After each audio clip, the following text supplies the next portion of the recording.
Hi, welcome to How to RPG. My name is Fred Weller, and today we're going to talk about role-playing games, specifically Dungeons and Dragons. This is all about this particular book right here. This is the Dungeon Master Guide for Advanced Dungeons and Dragons, First Ed Edition, and I'm going to review it. Now, this book was sent to me by a patron and subscriber of the channel called Nacho Man. So he kindly sent this to me. It's a very serious Game Master instructional manual. You'll get my honest opinion on the Dungeon Master Guide for Advanced Dungeons & Dragons, First Ed Edition, with the pros and cons that I think exist within the book. It is an old book, so I will have to turn the pages very slowly and carefully. So if I seem like I'm going too slow, there is a reason, because the book might come apart if I'm not too careful. This is definitely done better than some of the other books that were First Ed Edition.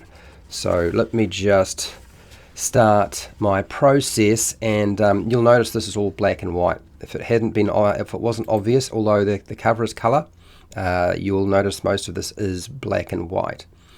The DMG is a thick book of comprehensive and condensed Dungeons and Dragons rules that has been sort of scattered in different books before this publication. So it's sort of a condensing of the whole rule set, and sort of a lot of home rules and other rules that were floating around. The Dungeon Master Guide was published by TSR and written by Gary Gygax. There are 240 pages in the book. The book was glue-bound and is doing very well after 40 years, in my opinion. The pages are a white matte finish. You'll notice that Carr and Gary there's an entry from both of them. The colour cover artwork suggests that this is a Dungeon Master Guide from the sort of the mystic robed man opening the carved double doors to some sort of magical secret behind.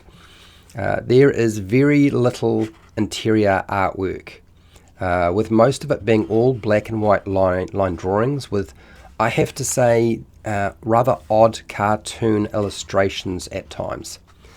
This reference book does have a table of contents and an index that really does help.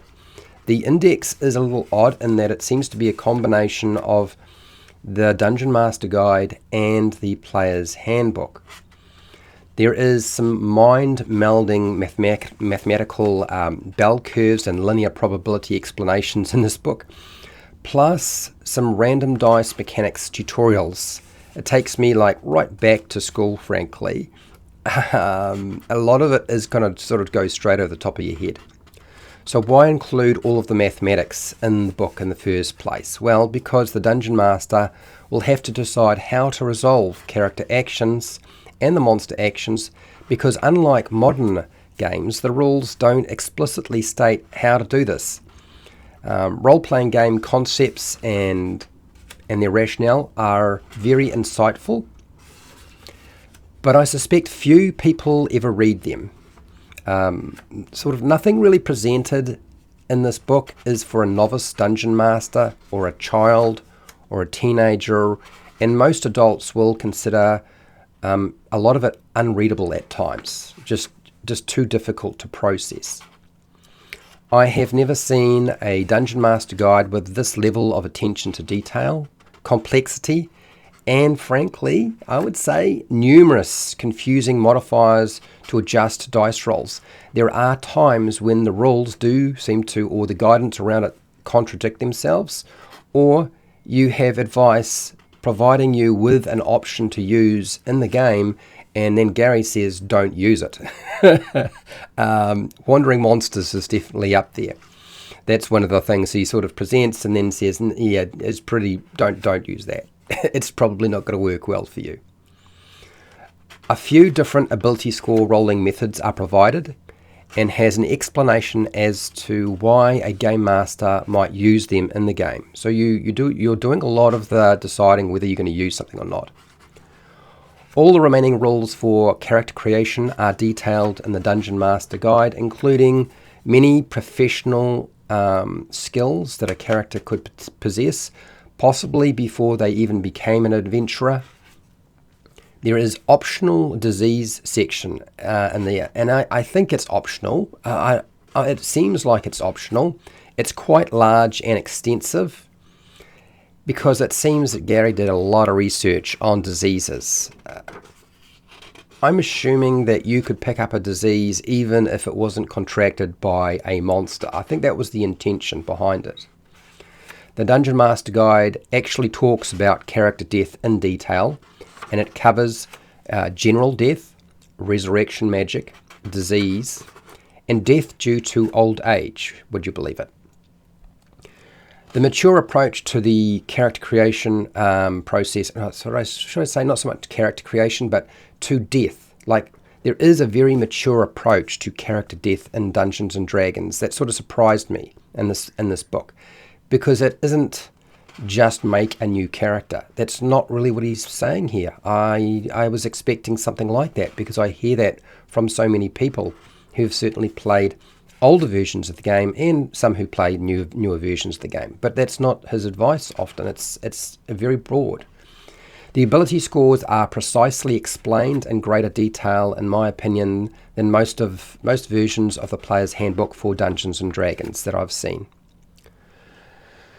The playable races include generic folklore, while having the expected lifespans with bonuses and penalties dependent on the stage in the race's life, which seems unnecessary at first unless death by aging is likely to come up, which it does. There is extensive character class information for Dungeon Masters to adjudicate and guidance for them, and this is around followers at higher levels, the Paladin's Warhorse, which is not a spell, spying if you need to go do some spying, picking pockets if you've got a fast hand, opening locks or picking locks, dealing with traps, and that is detecting them and disabling them, stealth, so moving around silently, and perception and the various aspects of perception, climbing, and setting traps, and using poison. Male and female characters are treated differently with regard to the benefits, penalties, and restrictions that they might have in the game. Something that would be frowned on today from social media platforms or people on social media. I can't imagine you could put this into a book nowadays without somebody losing their nut. Lycanthrope characters have a lot of discussion on why not to allow them at the game table, or nerf the snot out of them, but it also includes an extremely involved process for the Game Master to consider when using a lycanthrope or allowing a lycanthrope character in the game in the first place. Alignment and a sort of a bizarre alignment language, which you may be familiar with, you may not, has a solid amount covering it with an insightful approach to how to use alignment, the broad concepts as it applies to the game, and also tracking alignment and alignment shift, which I've talked about before, alignment shift, and this sort of highlights it very well. Taxation, henchmen, and stronghold expenses for player characters is so in depth that it might be overkill. Until you realize it's for experienced players, not experienced dungeon masters, but it's for experienced dungeon masters and players, and it's for high level play. The customization, research, and construction of magic items, potions, and scrolls looks so mind-boggling difficult. It's so difficult to understand. I could not understand it. It certainly got plenty of information on it, but I couldn't make head or tails half the time. The campaign guidance is in depth with the reason for the placement of treasure, monsters, and magic items.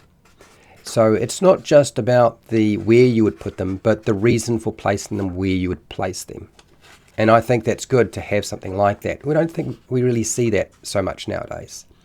How does the adventure hook, the social structure, government, ecology, and economics work in a campaign world is broadly detailed in the Dungeon Master Guide for Dungeon Masters. custom non-player character creation tables and information presents personality traits, appearance, age, alignment, and equipment in tables to make reasonable NPCs, in my opinion, and reasonably quickly too. Henchmen and hirelings provide 3 reasons for using henchmen, hirelings, and followers, with a laundry list of descriptive purposes that make perfect sense with the cost of the labour, if they have any labour cost at all. How to construct a castle or a stronghold has information on all of the costs, broken down by building section, not just the entire building, but building section with time frames and additional factors. How to actually lay siege to a castle, and siege equipment has more sort of fine detail than I was honestly expecting in the book. Experience points are awarded based on killing monsters, outwitting monsters, dealing with traps, treasure collection or treasure collecting, assassination for those who are being assassins, and a very complicated approach to determining experience point value. I tried to follow it. It was very difficult. The book is dominated by magic items, spell descriptions that are very familiar. I've seen many of these spells before that have certainly been duplicated in newer versions, but also includes the limits of these items and spells. It looks like there's a little section there that covers a lot of things that Gary was asked over time. The section on combat rules is dizzying in its complexity, but still open to interpretation by the game master. There is actually advice on managing problem players for the dungeon master. Unfortunately, it's very limited. The organisation of the book's material is chaotic at times, but I have no idea how you would manage to arrange it anyway. The majority of the appendix tables have great to slightly useful information, while others are needlessly confusing, certainly for me. There's a bucket load of charts and tables that permeate the pages of this book, with almost everything that you might need as a dungeon master or game master. I had to laugh at the inclusion of a random dungeon generator, traps, wilderness tables, because it looks like Wizards of the Coast has copied much of this book's content and put it into their current Dungeon Master Guide. The small text in the book allows for more information to be put into the book, but it's frustrating because it's hard to read. It's so small at times, and for my aging eyes, difficult. A lot of blank pages in the front and the back of the book, which I don't like. I like to see things being used. Blank pages don't do it for me. Now, I can't imagine many people using or understanding the early Dungeon Master Guide, but frankly, I would also say that most modern books aren't much better at trying to do this job, if at all. In fact, I think some of them may be actually worse, or used more as just a something to lift the monitor on your computer up, or as just space to fill up on a bookshelf. For an experienced dungeon master or game master, this book answers most of the questions you might have about preparing and running adventures in a role-playing game. And I'm quite surprised just how well the book has survived over time. So my last and passing comments on this book and the contents of this. Okay, Gary Gygax's comments, if taken word for word, okay, paint him as a wise, experienced dungeon master that expresses viewpoints that are considered old and new, I've found. There is a lot of things that Gary says in here that I was not expecting. There's sorts of things that a lot of people say now and consider to be something that would supersede what was said in the past. So I don't know what they were superseding in the past because it was already being said. But he also comes off as a contradicting lunatic with egotistical authoritarian issues, or a joker who's just poking fun at you. There is so much information included in the book that any generation of playing Dungeons and Dragons will benefit from this, in my opinion. Much of the information in here has been lost to newer publications, and that's a shame. And I have to say a big thank you to Nacho Man for sending me this book, because without him, I would not have been able to do this. And a big, huge thank you to you. So I'm hoping this was useful to you and you found it helpful. And if you did, great. A big thank you again to Nacho Man who sent me the book, and also all my patrons. And for watching the video, thank you for watching. And hey, till next time, keep rolling those 20s.